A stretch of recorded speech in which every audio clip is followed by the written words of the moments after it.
My first year at BITS was a mess. Imagine a shy teenage boy stepping into the campus with buzzing life. For the first time, I had complete freedom. No curfews, no rules, and 100 distractions. I thought that I would thrive, but instead, I felt completely lost. I was struggling to keep up with my studies, unsure of myself, and overwhelmed by the pace of it all. But here is the twist. That messy start didn't define my educational journey. With guidance from mentors and professors and accessing various other resources like books and courses, I started taking control. Over time, I built a routine, learned to focus on what truly mattered, and by the end of my time at BITS, I didn't just survive, I thrived.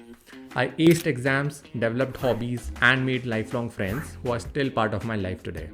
So today, I want to share the principles that turned it all around for me.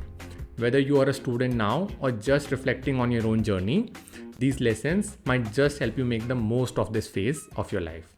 Let's start with the first principle, something I learned the hard way. We all have limited time and energy. That's why it is so important to set non-negotiables, those habits and routines that you stick to no matter what. For me, these were 30 minutes of exercise, 5 days a week, and 8 hours of sleep. I learned this from a mentor who once told me, you can't pour from an empty cup. And they were right. When I started prioritizing my health and sleep, I found I had more focus and energy for everything else. There was a time during my first semester when I would regularly pull all-nighters. I thought cramming would save my grades, but it only made me more exhausted and frustrated.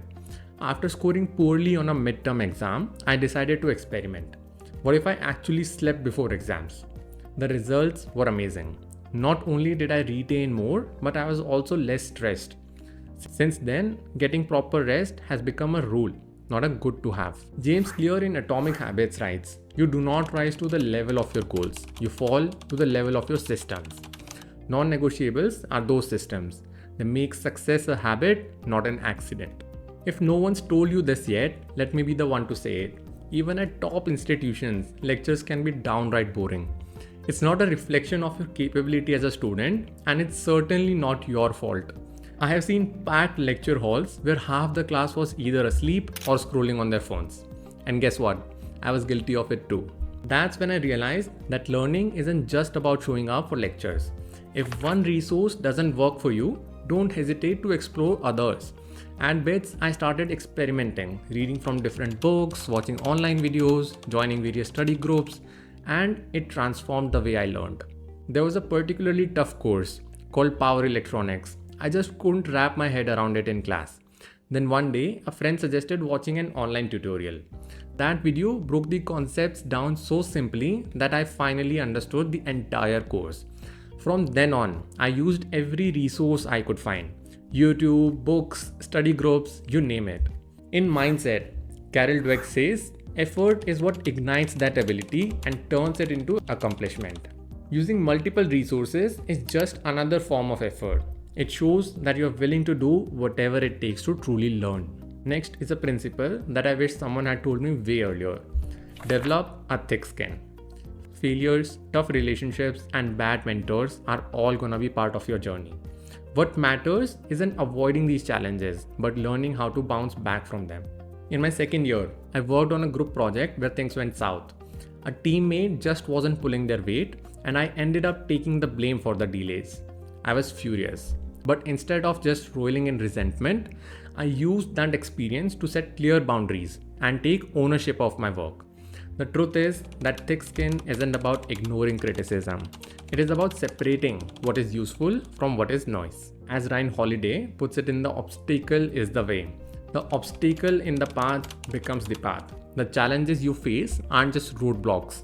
They're opportunities to grow stronger and more resilient. And finally, develop a sharing mindset. So when I started college, I used to always think, why should I even help others? Aren't we all just competing here? But over time, I learned that sharing knowledge isn't just kind. It actually makes you better at what you do.